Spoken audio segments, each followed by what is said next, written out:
الحمد لله الذي أرسل رسوله بالهدى ودين الحق ليظهره على الدين كله ولو كره المشركون. أشهد أن لا إله إلا الله وحده لا شريك له وأن محمدا عبده ورسوله لا نبي بعده. اللهم صل وسلم على محمد وعلى آل محمد كما صليت على إبراهيم وعلى آل إبراهيم إنك حميد مجيد. Hadirin sekalian, kaum muslimin yang dimuliakan oleh Allah, sudah banyak nasihat yang dilontarkan oleh para ahli ilmu. Ajaran syariat pun sudah sering kita dengar.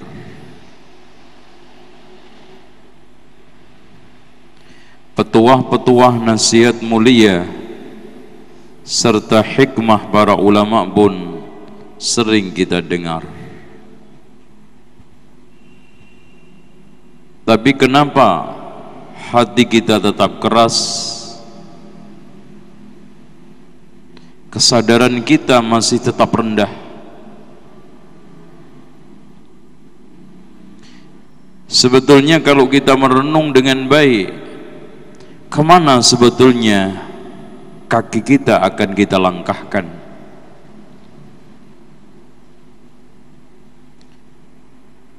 Semua pasti akan bisa menjawab. Langkah-langkah dan tapak-tapak jalan kita hidup ini entah menuju surga atau menuju neraka. Kita ketahui semua bahwa tidak ada kesia-siaan di dalam hidup ini, dan Allah menciptakan manusia tidak untuk sia-sia. Oleh karena itu ditegaskan oleh Allah Subhanahu wa taala, ayahsabul insanu ayyutraka suda. Adakah manusia menyangka diciptakan begitu saja lalu dibiarkan sia-sia? Tidak. Kita semua akan mengalami kematian yang disebutkan oleh Allah Subhanahu wa taala di dalam firman-Nya surat Al-Maidah ayat 106. Antum darabtum fil ardi fa asabatkum musibatul maut.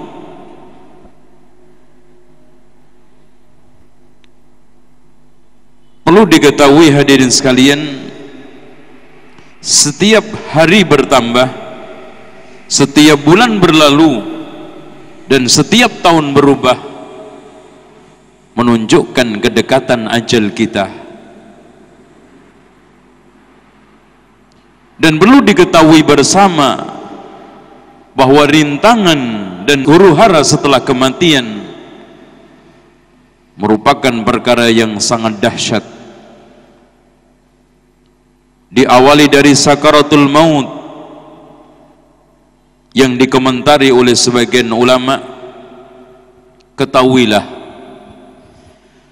bahwa tidak ada yang bisa mengetahui sakitnya sakaratul maut secara persis kecuali orang yang telah merasakannya alias mati. Adapun yang belum pernah merasakan hanyalah tahu dari ibarat rasa sakit yang dirasakan saat ini. Rasa sakit pada saat nyawa dicabut sangatlah berat hingga menyebar ke seluruh tubuh dan urat syaraf.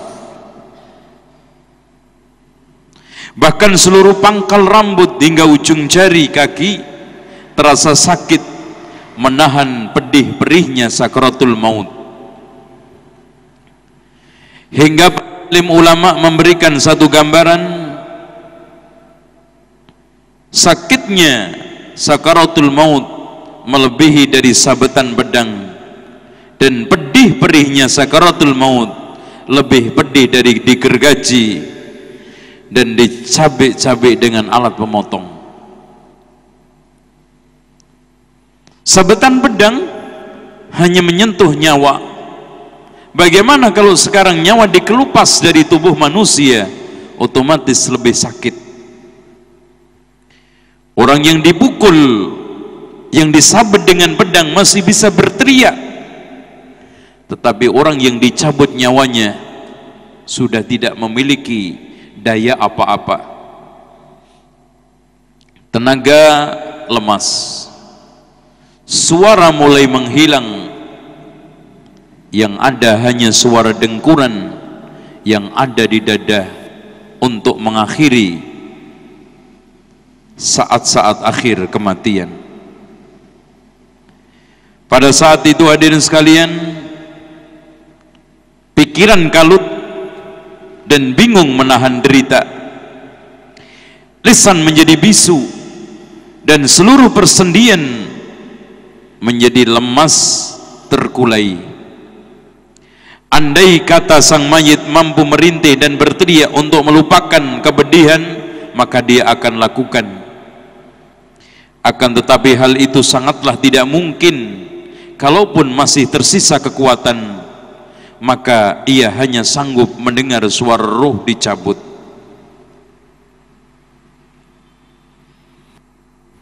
Pada saat itu hadirin sekalian, kondisi manusia memasuki dunia lain. Semua warna kulit berubah. Rasa sakit amat sangat menyebar ke tubuh bagian luar dan dalam. Mata melotot, mulut terkunci rapat, ujung jari-jari menggenggam, urat nadi dan seluruh tubuh mulai mati satu persatu. Dan pada saat itu hadirin sekalian, harapan, cita-cita dan seluruh keberhasilan, kesuksesan duniawi ditutup. Dan pada saat itu pula taubat sudah ditutup oleh Allah Subhanahu wa ta'ala. Oleh karena itu ikhwas sekalian, ketika Utsman ibnu Affan berziarah kubur, kemudian menangis terseduh-seduh, lalu orang-orang yang ada di sekitarnya menanyakan, wahai Utsman, dituturkan kepadamu surga neraka tidak menangis, kenapa engkau melihat kuburan menangis? Qala, dia menjawab, qala Rasulullah sallallahu alaihi wasallam, Rasulullah sallallahu alaihi wasallam bersabda, innal qabra awwalu manazilil akhirah. Sesungguhnya kuburan adalah rintangan pertama kali akhirat. Wa iyanju minhu fama ba'dahu aisar. Siapa yang di tempat itu selamat, maka setelahnya lebih mudah. Wa illam yanju minhu, siapa yang tidak selamat, fama ba'dahu asyad, setelahnya lebih susah. Hadis ini diriwayatkan oleh Imam Ibnu Majah, Imam Ahmad, serta Imam At-Tirmidzi di dalam sunannya dengan sanad yang hasan. Oleh karena itu beliau melanjutkan, ma ra'aitu mandaran qattun illa wal qabru afdha' minhu. Tidak ada satu pandangan yang lebih ngeri ketimbang kuburan. Ikhwas sekalian, setelah mati bukan urusan selesai. Bahkan Rasulullah sallallahu alaihi wasallam menegaskan di dalam banyak hadis tentang azab dan nikmat kubur. Sebelum saya akan sampaikan cerita bagaimana rona-rona alam kubur menurut komentar Rasulullah sallallahu alaihi wasallam, perlu saya tegaskan walau anna idza midna turikna lakana al-mautu ghayata kulli hayyin. Kalau seandainya setelah kita mati dibiarkan alias tidak ada hisab, tidak ada pertanggungjawaban, ketahuilah mati akan menjadi cita-cita semua yang hidup. Walakinna idza mitna bu'isna, akan tetapi ketika kita meninggal dunia dibangkitkan, wa nus'alu ba'dahu an kulli syai'in, kita akan ditanya tentang segala sesuatu. Dengan demikian ikhwan, kita harus berbekal. Tazawwad bittuqa fa innaka la tadri idza janna al-lailu fa ta'isu ila al-fajri. Berbekallah kamu dengan ketakwaan, kalau seandainya masuk malam, jamin enggak umurmu sampai pagi. Wa kam min salimin mata bi ghairi illatin, berapa banyak orang yang mati sehat tanpa sebab penyakit. Wa kam min saqimin asahinan minad dahri, dan berapa banyak orang yang sakit-sakitan tidak mati-mati. Wa kam min fata yusbihu wa yumsi aminan, berapa banyak pemuda yang sehat segar bugar, pagi sore merasa aman. Wa qad nushijat akfanuhu wa huwa la yadri, kain kafannya digunting-gunting, dia tidak tahu, tidak sadar. Ikhwah sekalian, setelah sakaratul maut yang begitu pedih dan perih, tidak ada orang yang bisa menghindar kecuali orang yang telah dirahmati oleh Allah. Maka setelah itu yang dihadapi oleh manusia, rintangan alam kubur. Di dalam satu hadis yang diriwayatkan oleh Imam Abu Dawud di dalam sunannya, dan juga oleh ulama-ulama lain dengan sanad yang sahih, dan hadis ini juga disahihkan oleh Syekh Albani, ketika Rasulullah sallallahu alaihi wasallam bercerita tentang alam kubur, menceritakan awal tentang kondisi orang mukmin. Fatu'adu ruhuhu fi jasadihi, ruhnya dikembalikan di dalam jasadnya. Fayatihi malakan, kemudian datanglah kedua malaikat. Fayujlisanihi, kemudian didudukkan. Fayaqulani lahu, kemudian kedua malaikat itu menanyakan, man rabbuka, siapa Tuhanmu? Fayaqulu rabbi Allah, maka dia menjawab, Tuhan saya adalah Allah. Fayaqulani lahu, kemudian keduanya menanyakan lagi, ma dinuka, apa agamamu? Fayaqulu, dia menjawab, dini al-Islam, agama saya adalah Islam.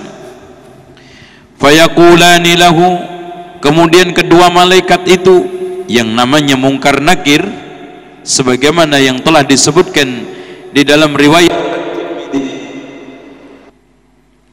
Fayaqulani lahu, keduanya bertanya lagi, ma hadzal rajulul ladzi bu'isa fikum, siapa orang yang diutus di tengah kalian? Fayaqulu, dia menjawab, huwa Rasulullah, dia adalah Rasulullah Muhammad sallallahu alaihi wasallam. Fayaqulani lahu, kemudian keduanya menanyakan, wa ma ilmuka bidzalika, apa dasar kamu sehingga kamu bisa mengatakan itu? Dari penggalan riwayat ini hadirin sekalian menunjukkan pertanyaan malaikat yang ada di alam kubur bukan pertanyaan seperti kuis, ujian bisa gampang dihafal, tapi ini adalah pertanyaan konsekuensi. Siapa yang selamanya ini taat kepada Allah, dia akan dengan mudah menjawab, Tuhan saya Allah. Siapa yang selama ini taat terhadap ajaran Islam, menjunjung tinggi ajaran Islam, maka dia akan mudah menjawab, agama saya adalah Islam. Siapa yang selama ini dia menghidupkan sunnah, taat kepada Rasulullah, maka dia akan mudah dengan menjawab, yang datang kepada saya menjadi utusan adalah Muhammad sallallahu alaihi wasallam. Maka orang tersebut yang mukmin menjawab, fayaqulu qara'tu kitab Allah, saya membaca kitab Allah, wa amantu bihi, saya mengimaninya, wa saddaqtu, saya membenarkannya. Fayunadi munadin fis sama, kemudian datanglah panggilan dari langit, an sadaqa abdi, telah benar hambaku di dalam menjawabnya. Fa afrishu bil jannah, hamparkan permadani dari surga. Walbisu al jannah, dan berilah pakaian dari surga. Waftahu lahu baban ilal jannah, dan bukakan pintu menuju surga. Qala fayatihi min rauhiha wa tibiha, datanglah dari arah pintu itu bau semerbak wanginya surga. Wa yufsah lahu fi qabrihi, kemudian kuburannya diluaskan, madda basarihi, sejauh pandangan matanya. Qala, kemudian menjawab, wa ya'tihi rajulun hasanul wajhi, kemudian datanglah orang yang cakep mukanya, hasanut thiyab, yang bagus pakaiannya, tayyibur rih, yang bau wangi. Fayaqulu, dia mengatakan, abshir billadhi yasurruka hada yaumuka alladhi kunta tu'ad, bergembiralah di hari yang dulu kamu dijanjikan bahagia. Fayaqulu lahu, kemudian dia bertanya, man anta, siapa kamu? Fawajhukal wajhu yaji'u bil khair, wajah yang membawa satu kebaikan. Fayaqulu ana amaluka salih, aku adalah amalmu yang soleh. Fayaqulu rabbi aqimis sa'ah, ya Allah, tegakkanlah segera kiamat, hatta arji'a ila ahli wa mali, sehingga saya bisa cepat kembali ketemu keluarga saya dan harta saya, maksudnya harta yang diinfakkan, yang digunakan untuk amal soleh. Kemudian Rasulullah sallallahu alaihi wasallam menuturkan orang kafir dan munafik, fadu'adu ruhuhu fi jasadihi, ruhnya dikembalikan ke jasadnya, wa ya'tihi malakan, kemudian datanglah dua malaikat, fayaqulani lahu, fayujlisani, didudukkan dulu, fayaqulani lahu, kemudian keduanya bertanya kepadanya, man rabbuka, siapa Tuhanmu? Fayaqulu, dia menjawab, ha la adri, saya tidak tahu. Fayaqulani lahu, kemudian menanyakan lagi, ma dinuka, apa agamamu? Fayaqulu, ha la adri, saya tidak tahu. Fayaqulani lahu, keduanya menanyakan lagi, ma hadzal rajulul ladzi bu'isa fikum, siapa Rasul yang diutus kepadamu? Fayaqulu, maka dia juga menjawab, ha la adri, saya tidak tahu. Fayunadi munadin minas sama, kemudian datanglah panggilan dari langit, an kadaba, telah dusta, maksudnya manusia yang ada di alam kubur kafir tersebut. Fa abrishu lahu minan nar, hamparkan permadani dari neraka. Waftahu lahu baban ilan nar, dan bukakan pintu untuknya menuju ke neraka. Fayatihi min harriha wa sumumiha, datanglah dari arah pintu itu panasnya dan racunnya api neraka. Fayadiku alaihi qabruhu, kemudian kuburannya menyempit, hatta takhtalifa fihi adla'uhu, sampai tulang rusuknya pecah berantakan. Fayatihi rajulun, kemudian datanglah seorang qabihul wajhi, yang buruk mukanya,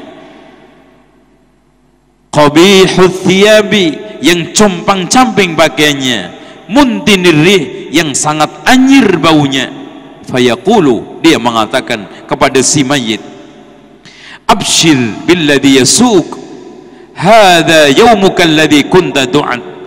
Bergembiralah dengan kabar buruk, pada hari saat ini engkau telah diberikan peringatan-peringatan ancaman. Maksudnya di sini hadirin sekalian, ledekan, celaan, suruh bergembira dengan siksaan jelas tidak mungkin. Fayaqulu, kemudian si mayit bertanya, man anta, siapa kamu? Fawajhukal wajhul ladzi yaji'u bisyarr, satu wajah yang membawa satu keburukan. Fayaqulu, dia menjawab, ana amalukal khabith, aku adalah amalmu yang buruk. Fayaqulu, dia menjawab, Rabbi, ya Allah, la tuqimis sa'ah, jangan engkau tegakkan hari kiamat. Inilah hadirin sekalian kondisi di alam kubur.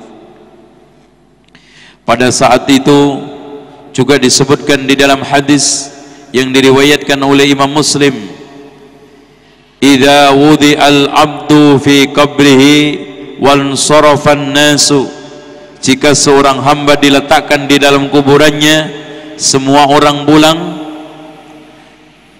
fa innahu la yasma'u qur'ani alihim, dia akan mendengar suara terumpah sandalnya. Setelah itu ikhwan, kita tidak tahu berapa lama kita harus di kuburan. Bisa ratusan ribu tahun, bahkan beribu-ribu tahun kita tidak tahu sampai hari kiamat. Dan siksa kubur ada dua macam. Ada yang abadi seperti Fir'aun sama bala tentara dan pengikutnya. Ada yang muaqqatan, sementara, yaitu orang-orang mukmin yang meninggal dunia membawa dosa. Setelah alam kubur bukan berarti urusan selesai. Manusia masih dihadapkan dengan rintangan berikutnya, yaitu mahsyar. Semua manusia nanti akan dibangkitkan dari alam kuburnya, yang disebutkan di dalam firman Allah surat Yasin ayat 51-53. Wa nufikha fis suri fa idahum minal ajdathi ila rabbihim yansilun. Dan ditiuplah sangkakala, maka tiba-tiba mereka keluar dengan segera dari alam kuburnya, maksudnya menuju kepada Tuhannya. Qalu ya wailana man ba'athana qadina hada, mereka semua mengatakan, aduhai celaka kami, siapakah yang membangkitkan kami dari tempat tidur kami? Hadza ma wa'ada ar-rahmanu wa sadaqal mursalun, inilah yang dijanjikan oleh Ar-Rahman dan telah benar utusan-utusan Allah. In kanat illa sayhatan wahidah, itu semua hanya sekali tiupan. Fa idahum jami'ul ladaina muhdarun, tiba-tiba mereka semua hadir di hadapan Allah Subhanahu wa ta'ala. Ikhwah sekalian, ketika manusia dibangkitkan, kemudian dikiring mahsyar, yang sebutkan di dalam hadis Rasulullah juga, di antara tanda-tanda kiamat besar yang 10, yang terakhir adalah narun takhruju minal Yaman, api yang keluar dari Yaman, ya, tatrudun nasa ila mahsyarihim, yang menggiring manusia ke tempat mahsyarnya. Di tempat itu hadirin sekalian, macam-macam manusia dibangkitkan. Ada yang susah, ada yang gembira, ada yang sukses, ada yang celaka. Dan tampilan-tampilan manusia menunjukkan tanda-tanda yang sukses, kelihatan orang sukses, yang celaka nampak celaka. Di antara orang-orang yang celaka dibangkitkan dia di mahsyar nanti, bangkit dalam kondisi sempoyongan seperti orang kesurupan. itulah orang-orang yang memakan riba. Sebagaimana yang telah ditegaskan oleh Allah di dalam firman-Nya, alladzina ya'kuluna ar-riba la yaqumuna illa kama yaqumu alladhi yatakhabbathu asyaitanu minal mas. Sesungguhnya orang-orang pemakan riba tidaklah berdiri di hari kiamat di mahsyar nanti melainkan seperti berdirinya orang yang kena kesurupan syaitan. Ada di antara mereka lagi yang dibangkitkan di hari kiamat dalam keadaan seperti yang digambarkan oleh Rasulullah, tukhrajun naihatu min qabriha, orang yang meratapi kematian dikeluarkan dari kuburnya yaumal qiyamati, nanti di hari kiamat, sya'tha'a ghabra, dalam keadaan pakaiannya compang-camping, rambutnya awut-awutan, alaiha jilbabun min la'natillah, yang dikenakan jilbab dari laknat kutukan Allah, wa dir'un min nar, dan pakaian dari api, wa yaduha ala ra'siha, dan tangannya diletakkan di atas kepala, taqulu, sambil mengatakan, ya waila, celakalah saya. Masih banyak hadirin sekalian di antara mereka yang dibangkitkan oleh Allah Subhanahu wa taala dalam kondisi yang disebutkan dalam hadis Rasulullah, tuhsyarun nasu yaumal qiyamati ala thalathati asnaf.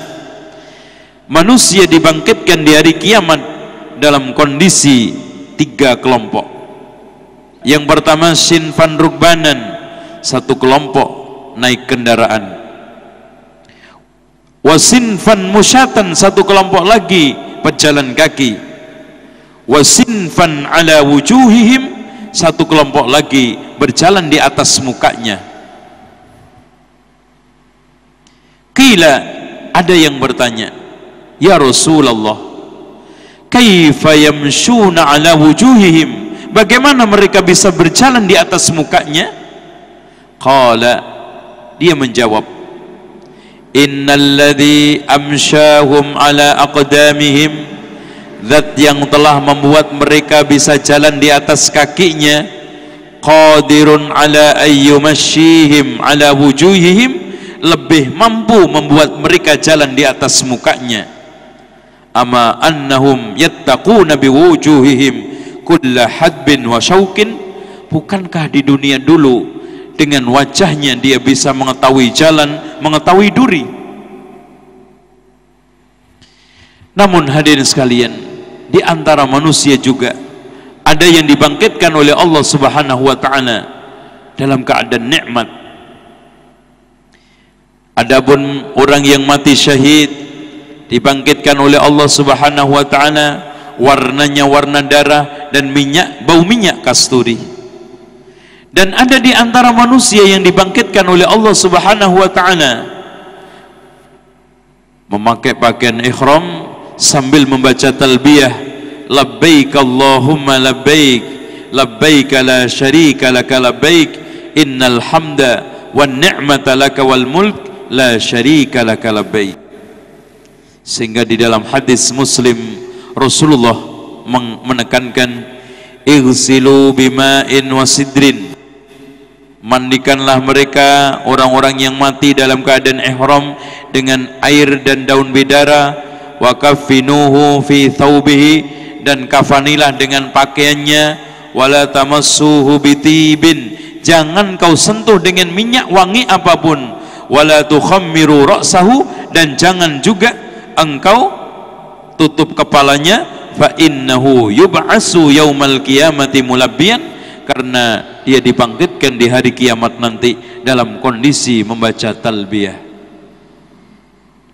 Ikhwas sekalian, perlu diketahui dahsyatnya hari kiamat telah digambarkan ringkas oleh Allah di dalam banyak surat. Di antaranya dalam surat Al-Waqi'ah, qul innal awwalina wal akhirin, katakan Muhammad,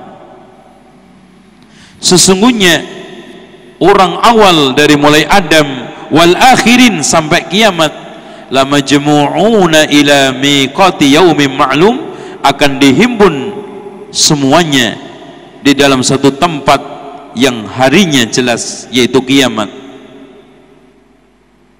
Yang disebutkan di dalam surat Al-Mursalat ayat 38, hadza yaumul fasli, itulah hari pemutusan, jama'nakum wal awwalin, kami akan kumpulkan semua kalian bersama orang-orang yang dahulu. Dan ketika itu ikhwan, jangankan manusia, Allah juga menegaskan wa idzal wuhusu husyirat, ketika hewan-hewan buas dikumpulkan semua oleh Allah, setelah diadili, setelah itu dikembalikan menjadi tanah, orang-orang kafir mengatakan yaqulul kafiru ya laitani kuntu turaba. Nah hadirin sekalian, saking dahsyatnya Allah Subhanahu wa ta'ala menegaskan dalam surat Al-Hajj, tadhalu kullu murdi'atin amma arda'at. Kalau seandainya ada orang yang menyusuin, dia akan kaget, semua akan diletakkan. Wa tad'u kullu dzati hamlin hamalaha. Kalau seandainya ada orang hamil pun lahir ketika itu. Wa taran nasa sukara, kau lihat manusia seperti mabuk, wa ma hum bisukara, sebetulnya tidak mabuk, walakinna adzaballahi syadid, namun adab Allah lah yang pedih. Itulah mahsyar, itulah kiamat yang digambarkan oleh Rasulullah kepada Aisyah ketika beliau bertanya, ya Rasulullah, kalau memang manusia dikumpulkan, yuhsyarun nasu yaumal qiyamati hufatan uratan ghurlan, manusia dikumpulkan di hari kiamat dalam keadaan tidak pakai pakaian, tidak pakai sandal, dan belum dikhitan satu dengan yang lainnya, saling melihat. Apa kata Rasulullah? Ya Aisyah, perkara yang dihadapi oleh manusia lebih dahsyat daripada itu. Ini ditegaskan di dalam hadis Rasulullah sallallahu alaihi wasallam yang diriwayatkan oleh Imam Bukhari dan Muslim. Lalu setelah itu hadirin sekalian, manusia menghadapi yang disebut dengan hisab.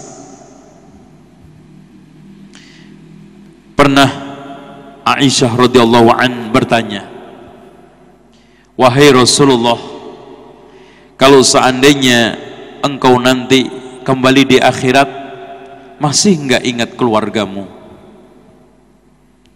Katanya Rasulullah, amma fi thalathi mawatin, adapun di tiga tempat wahai Aisyah, fala yadhkur ahadun ahadan, tidak ada seorang pun yang ingat kepada orang lain.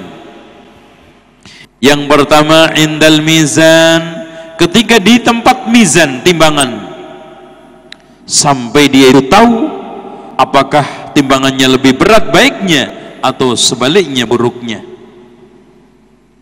Kemudian yang kedua, inda tatayiril suhuf, ketika catatan amal dibagi, seorang tidak akan ingat siapa-siapa sebelum jelas catatan amal yang baik diterima dengan tangan kanan atau malah sebaliknya diterima dengan tangan buruk, alias banyak keburukannya daripada kebaikannya. Dan yang ketiga hadirin, ketika meniti di sirat, seorang tidak akan ingat siapa-siapa sebelum jelas betul dia selamat dari titian tersebut.